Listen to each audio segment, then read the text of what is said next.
Buenos días, tardes o noches, dependiendo de en qué horario nos esté escuchando. Hoy me gustaría que platiquemos de un modelo muy interesante. Es conocido como el modelo piramidal de Bosch y Ferrer. Para empezar, hay que preguntarnos ¿por qué surge o qué es lo que busca este modelo? Bueno, este surge por la necesidad de explicar la violencia de género desde la postura multicausal utilizando una pirámide como el modelo.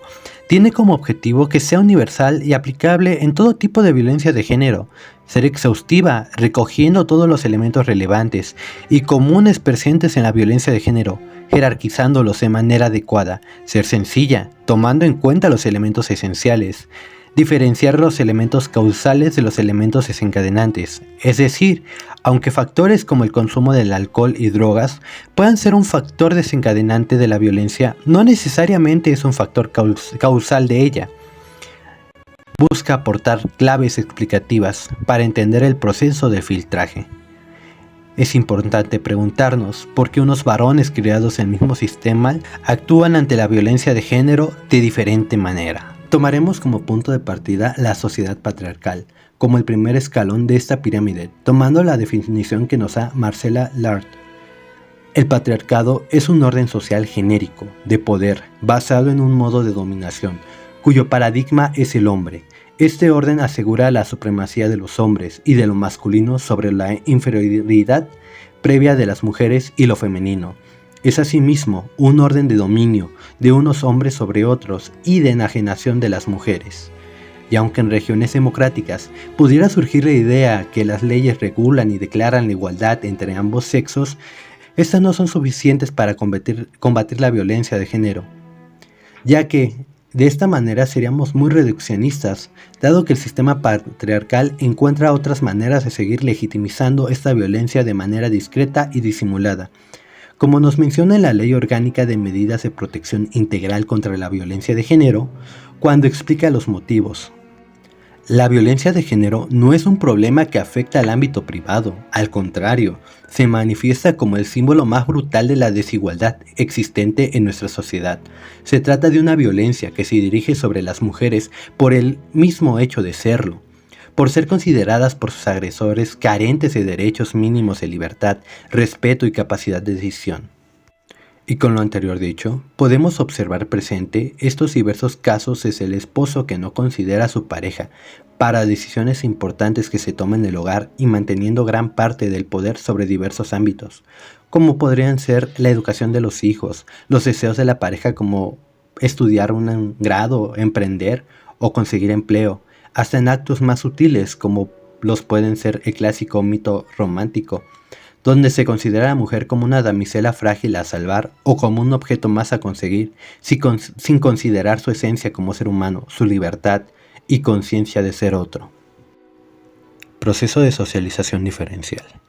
Para este apartado es importante mencionar no solo el concepto de socialización diferencial, sino retomar una pequeña parte de cómo es que llegamos al proceso de aprendizaje, y aunque tenemos diferentes autores que nos aportan una visión muy peculiar del aprendizaje, Bandura en su teoría del aprendizaje por modelamiento nos explica que por imitación, validación y en general a través del modelamiento y observación logramos aprender.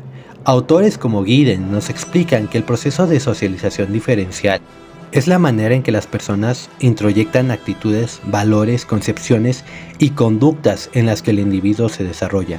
Tomando esto en cuenta, no está fuera de nuestro alcance el poder observar cómo un aprendizaje basado en una sociedad patriarcal fomenta actitudes y pensamientos, conductas que pueden generar más violencia de género. Y como ejemplo podemos tomar desde el padre que enseña a su hijo que los hombres no lloran y que estos tienen prioridad sobre las mujeres, hasta modelos vistos en diferentes medios digitales que pueden promover la creencia de que nuestro papel como hombre es el dominio y supremacía de los mismos, cuando en realidad no es así.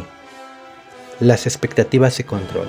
Las expectativas de resultados se definen como la estimación que hace una persona de que una determinada acción produzca determinado resultado, es decir, intervienen como actividades mediadoras entre la acción y el resultado esperado. Con tal concepto que nos menciona Bandura, Y retomando el concepto de mandato de género, al que se ha hecho referencia anteriormente y como resumen de Marcela Lard y Ángeles Rebollo, el mandato de género masculino, que da lugar al modelo de masculinidad hegemónica imperante en las sociedades patriarcales, incluirá desplegar características como la racionalidad, la autosuficiencia, el dominio y el control, el poder, la ausencia de sensibilidad, el éxito, la audacia, la resolución, la seguridad, la autoconfianza, la protección, la posesión, entre otros. Y desarrollar básicamente el rol de proveedor. Por su parte, el mandato de género femenino tradicional da lugar al arquetipo de feminidad incorpórea como rol básico de cuidadora y responsable del bienestar de otros, e incluye el despliegue de todas las características necesarias para ello, como la abnegación, la renuncia a las propias necesidades o deseos, la predisposición al amor con añadidos como la importancia otorgada al aspecto físico. La identidad masculina se definiría como autónoma, independiente y controladora, pero para construirse como una persona, una identidad que cumple esa característica, necesita que haya alguien que asuma una identidad dependiente y relacionada con el cuidado y servicio. En este caso, la identidad femenina. Eventos desencadenantes. Un evento desencadenante sería todo aquel fenómeno o acontecimiento personal, social, político e inclusive religioso que activa el miedo del maltratador a perder el control sobre la o las mujeres, que funciona en definitiva como una excusa para el maltratador ponga en marcha las estrategias de control y la violencia que se considera legitimado a ejercer. Así la lista de posibles eventos es muy amplia e incluirán acontecimientos de diversos tipos. Entre ellos nos podemos encontrar con los eventos personales, y aquí entran factores como el consumo de drogas o alcohol, situaciones estresantes como el divorcio o el nacimiento de un hijo, situaciones laborales que puedan ser conflictivas. Los eventos sociales. En este apartado nos encontramos en situaciones que afectan a la población, como lo puede ser una crisis o un cambio social. Por último, los eventos políticos y religiosos. Un ejemplo de estos son los que puede tener un gobierno muy conservador, como el de algunos países que no permitan la promoción, valoración o intervención ante problemáticas de violencia de género. Y aunque ya conocemos los eventos desencadenantes que podrían ocasionar este miedo, no hemos respondido a nuestra pregunta principal, la cual es, ¿por qué unos varones criados en el mismo sistema patriarcal logran actuar de manera diferente? Inclusive algunos rechazando los privilegios con los que se les otorgó. ¿Por qué logran actuar diferente ante la violencia de género? Bueno, Manuel Castells nos menciona que existen las siguientes modalidades. Para empezar, la identidad legitimadora, que supone asumir a título individual, aceptarían tanto los privilegios que se les derivan de la masculinidad hegemónica tradicional y el mandato de género masculino, como la legitimidad para ejercer violencia y castigar a aquellas mujeres que quiebran con el mandato de género femenino. En segundo lugar, nos encontramos con la identidad de resistencia, que supone apoyar la individualidad como el rechazo a la lógica dominante. En este apartado nos encontramos con varones que rechazan el utilizar violencia contra las mujeres e intentan abandonar la pirámide. Sin embargo, no se cuestionan los privilegios que poseen y por lo tanto podrán cometer micromachismos sin percatarse de ellos o una violencia diluida. Por último, nos vamos a encontrar con la identidad de proyecto, que conlleva la redefinición por parte de la persona de su posición en la cultura dominante a partir de la elaboración de nuevas propuestas que supongan una transformación del contexto.